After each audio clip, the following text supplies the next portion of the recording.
అందరికీ నమస్కారం. నేను మీ బీసరెడ్డి. అనవసరమైన చెత్త చెదారాన్నంతా వ్యూస్ కోసమో, కంటెంట్ కోసమో, డబ్బుల కోసమో తీసుకొచ్చి మీ నెత్తిన రుద్దే ప్రయత్నం అయితే నేను చెయ్యను. మీ సమయాన్ని వృధా చెయ్యను.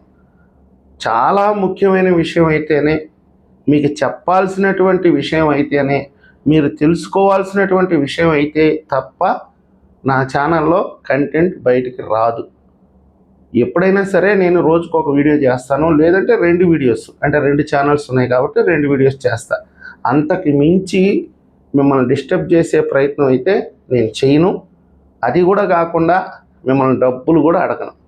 ఎప్పుడు కూడా భవిష్యత్తులో కూడా అంత అవసరమైతే ఎవరన్నా ముఖ్యమైన వాళ్ళని అడిగి అప్పుగా తీసుకుంటాను, కానీ నా గూగుల్ పే నెంబర్లో, ఫోన్పే నెంబర్లో పెట్టి నేను స్టూడియో కట్టుకోవాలా, ఛానల్ డెవలప్ చేసుకోవాలా అని చెప్పి మిమ్మల్ని డబ్బులు అడిగే ప్రయత్నం అయితే నేను చేయను. ఎందుకంటే అది మీ కష్టార్జితం, మీ బిడ్డలకు చెందాలి, మీ తల్లిదండ్రులకు చెందాలి, కానీ నాకు కాదు. నా కష్టం ఏదో నేను పడాలి, నేను సంపాదించుకునేదేదో నేను సంపాదించుకోవాలి. మీ ప్రోత్సాహం నాకు కావాలి, మీ మద్దతు నాకు కావాలి. కాబట్టి దయచేసి నా ఛానల్ సబ్స్క్రైబ్ చేసి మీ వంతుగా మరొక ఇద్దరికి చెప్పి ఈ ఛానల్ సబ్స్క్రైబ్ చేయండి అని చెప్తారని నేను ఆశిస్తున్నాను. అది చాలు నాకు. మీరు చేసేటటువంటి చిన్న సహాయమైన నా జీవితాన్ని నిలబెడుతుంది. ఇప్పటి వరకు మీరు చాలా చేశారు, చాలా రుణపడి ఉన్నాను. అందుకే మరింత బాధ్యతగా చెప్పకూడనిటువంటి విషయాలు కూడా మీ ముందుకి తెచ్చే ప్రయత్నం అయితే చేస్తాను. వాస్తవం ఏంటంటే చాలామంది నన్ను అప్రిషియేట్ చేస్తుంటారు, కొంతమంది విమర్శిస్తూ కూడా ఉంటారు. కొంతమంది అయితే కామెంట్లోకి వచ్చేసి బండ బూతులు తిడతారు. నువ్వు నిజంగానే రెడ్డికి పుట్టావా? నువ్వు రెడ్డికే పుట్టి ఉంటే జగన్మోహన్ రెడ్డికి సపోర్ట్ చేయాలి, కానీ చంద్రబాబు నాయుడు గారి సంఖ్యెందుకు నాగుతున్నావు? కమ్మోళ్ళ సంఖ్యెందుకు నాగుతున్నావు? మీ అమ్మాయి ఏమైనా, అంటే ఇది దారుణమైన వ్యాఖ్యలు. గతంలో కూడా ఒకసారి చెప్పాను నేను. మీ అమ్మాయి ఏమైనా అంటే చనిపోయిన నా తల్లిని ఉద్దేశించి నీచమైన పదజాలాన్ని కూడా ప్రయోగించున్నారు. అన్నిటికీ ఎందుకు ఓర్చుకున్నానంటే ఈ రాష్ట్ర శ్రేయస్సు కోసం. చాలామంది పెద్దలకి నేను అనేక సందర్భాల్లో ఒక ప్రశ్న సంధించాను. ఇప్పుడు కాదు, నా చిన్న వయసులోనే. అసలుకి రాజశేఖర్ రెడ్డి మన కుల పెద్ద ఎలా అవుతాడు? జగన్మోహన్ రెడ్డి మన కుల పెద్ద ఎలా అవుతాడు? ఎందుకు జగన్మోహన్ రెడ్డిని మోస్తున్నారు? ఇప్పుడు రామనారాయణ రెడ్డి గారు లాంటి పెద్ద పెద్ద మనుషులు ఉన్నారు.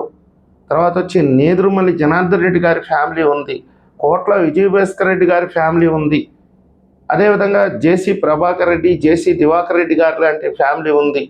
ఇంత పెద్ద పెద్ద ఫ్యామిలీస్ ఉన్నప్పుడు ఇతన్ని ఎందుకు తీసుకొచ్చి మన కులం మీద రుద్దుతున్నారు అని చెప్పి నేను కొంతమందిని ప్రశ్నిస్తే వాళ్ళు నాకు ఆనాడు చెప్పినటువంటి సమాధానం, ఏ చెట్టు లేని చోట జిల్లేడు చెట్టే మహావృక్షం రా అబ్బాయి. ఇప్పుడు ఎవడు తలకాయ పెట్టుకొని ఎన్నికల్లోకి వెళ్ళినా 10 ఓట్లు పడే పరిస్థితి లేదు. ఎందుకంటే కాంగ్రెస్ మన కులాన్ని, మన పార్టీని సర్వనాశనం చేసేసింది. కాబట్టి ఈరోజు తెలుగుదేశం పార్టీకి వ్యతిరేకంగా పోరాటం చేయాలంటే మనం జగన్ అనే బూచోడిని అడ్డం పెట్టుకొని మన రాజకీయం మనం చెయ్యాలి. తెలుగుదేశం పార్టీలోకి పోతే అవకాశాలు వస్తాయో రావో కూడా తెలియదు. తెలుగుదేశం పార్టీలోకి వెళ్ళి మనం మళ్ళీ పోరాటం చేసి గుర్తింపు తెచ్చుకునేది చాలా కష్టమైన పని. ఇప్పుడు వీడు ఒక ఆణిముత్యంలాగా దొరికాడు మనకి. వీడిని అడ్డం పెట్టుకున్నాం, రాజకీయం చేద్దాం, ఎదగదాం అన్నారు.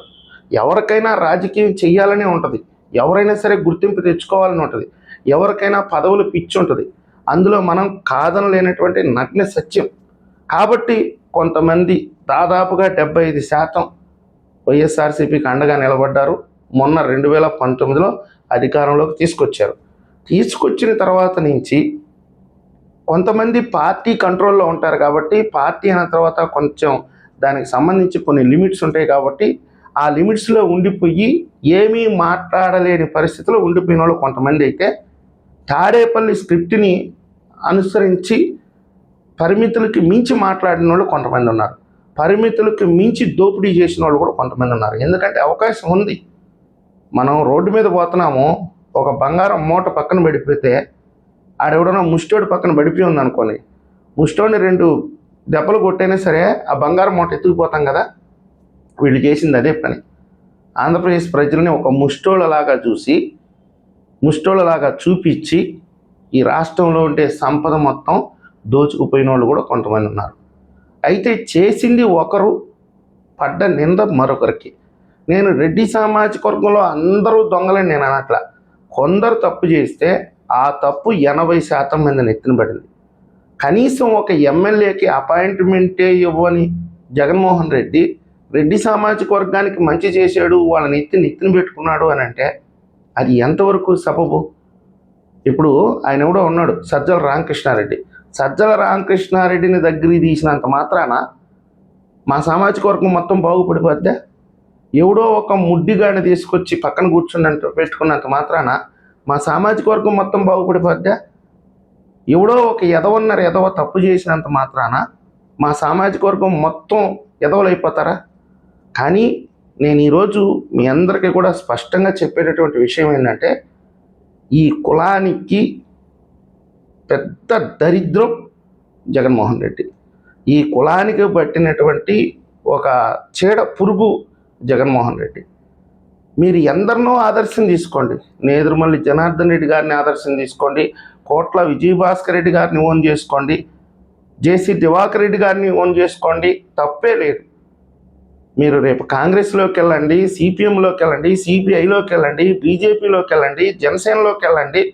అంటే జగన్మోహన్ రెడ్డి, వైఎస్ రాజశేఖర రెడ్డి మాయ మాటల్లో పడిపోయి తెలుగుదేశం పార్టీ అనేది ఒక కమ్మ సామాజిక వర్గానికి చెందిన పార్టీ అని మీ బుర్రలో బాగా నింపేశాడు. కాబట్టి ఇప్పటికిప్పుడు నేను చెప్పినా కానీ మీరు నమ్మరు. వాస్తవాలను మీ కళ్ళ ముందు వివరించినా కానీ మీరు నమ్మే పరిస్థితులు లేరు. ఎందుకంటే ఆ విధంగా జగన్మోహన్ రెడ్డి గారు మిమ్మల్ని హిప్నటైజ్ చేస్తారు. ఒక సామాన్య వ్యక్తిని ఎక్కడో నెల్లూరు జిల్లా ఒక మారుమూల మండల కేంద్రంలో పుట్టాను, మాకు ఎలాంటి రాజకీయ నేపథ్యం లేదు, అసలు ఎవరు లేరు మా కుటుంబంలో, అలాంటిది అక్కడుండే నాయకత్వ మద్దతు కూడా నాకు లేదు, అసలు అక్కడుండే నాయకులు కూడా ఎవరో కూడా నాకు తెలియదు, తెలుగుదేశం పార్టీకి చెందిన వాళ్ళు. కష్టపడి ఈరోజు నేనేం పెద్ద కష్టపడింది లేదు, పార్టీకి ఒక వినయంగా పార్టీ సూచనల మేరకు పార్టీని గెలిపించుకోవడం కోసంగా ప్రజలకి చెప్పాను. నన్ను పార్టీ గుర్తించి చంద్రబాబు నాయుడు గారే నన్ను దగ్గరికి తీసుకున్నారంటే అంతకంటే గొప్ప విషయం ఇంకోటి ఏముంటుందండి? గుర్తించి మరి ఏదో ఒక మారుమూల గ్రామంలో పుట్టినోడిని దగ్గరికి తీసుకొని గుర్తించి తీసుకొచ్చారంటే అంతకంటే గౌరవం ఏముంటుంది? నేను అదే విషయాన్ని చెప్తున్నాను.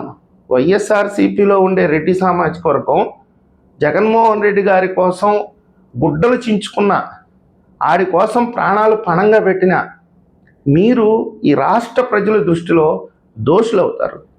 మీరు ఎప్పుడు కూడా గొప్ప వ్యక్తులు కారు. నేను మీకు అందరికీ కూడా ఒక సమాధానం చెప్తాను. నేను ఎన్నడైనా సరే నా వీడియోస్ మొత్తం పరిశీలించండి, ఏ రోజైనా సరే ఏ రెడ్డి సామాజిక వర్గానికి చెందిన నాయకుడినైనా విమర్శించానా? ఎవరినైనా సరే, ఏ నాయకుడినైనా సరే నా వీడియోలన్నీ పరిశీలించండి. నేను టార్గెట్ చేసింది, విమర్శించింది ఒక్క వైఎస్ జగన్మోహన్ రెడ్డిని మాత్రమే. అసలు నువ్వు మా కులమా కాదా అని కూడా నేను తెగించి అడగగలిగానంటే నా ధైర్యానికి మీరు మెచ్చుకోవాలి. ఏ నాయకుడిని కూడా నేను ఒక్కటంటే ఒక్క బ్యాడ్ కామెంట్ పెట్టలేదండి, దయచేసి అర్థం చేసుకోండి. ఎందుకంటే నాకు కూడా ఉంటుంది కులాభిమానం, లేకుండా ఎందుకు ఉంటుంది? ఖచ్చితంగా ఉంటుంది. మనిషిని పుట్టిన తర్వాత మా సొంత సామాజిక వర్గం మీద మాకు అభిమానం లేకుండా ఎందుకు ఉంటుందండి? నాకు అభిమానం లేదు, నేను కులాలకు అతీతం, మతాలకు అతీతం అని ఖచ్చితంగా అబద్ధమే అట్లా మాట్లాడితే. అలాంటి అబద్ధాన్ని నేను చెప్పలేను. నేను కేవలం జగన్మోహన్ రెడ్డి గారిని మాత్రమే టార్గెట్ చేశాను. కానీ జగన్మోహన్ రెడ్డి చేస్తున్నటువంటి నీచ నికృష్ట రాజకీయాలను మీకు వివరించడానికి ప్రయత్నించాను, మిమ్మల్ని హెచ్చరించాను. కానీ మిమ్మల్ని ఎప్పుడూ కూడా మీరు నన్ను మాట్లాడినటువంటి నీచ పదజాలంలో 1% కూడా మిమ్మల్ని తిరిగి అనలేదు. దయచేసి అర్థం చేసుకోండి. ఎప్పటికీ కూడా జగన్మోహన్ రెడ్డి రెడ్డి సామాజిక వర్గానికి దేవుడు కాదు. రెడ్డి సామాజిక వర్గానికి పట్టినటువంటి దరిద్రం పిశాచి. ఆడిని ఎంత తొందరగా మీరు వదులుకుంటే అంత మీ భవిష్యత్తు బాగుంటుందని నేను ఆశిస్తున్నాను, విజ్ఞప్తి చేస్తున్నాను. దయచేసి మారడానికి ప్రయత్నిస్తారని మరీ విజ్ఞప్తి చేసుకుంటున్నాను. ఈ వీడియో మీకు నచ్చినట్లయితే లైక్ చేయండి, సబ్స్క్రైబ్ చేయండి. ధన్యవాదాలు.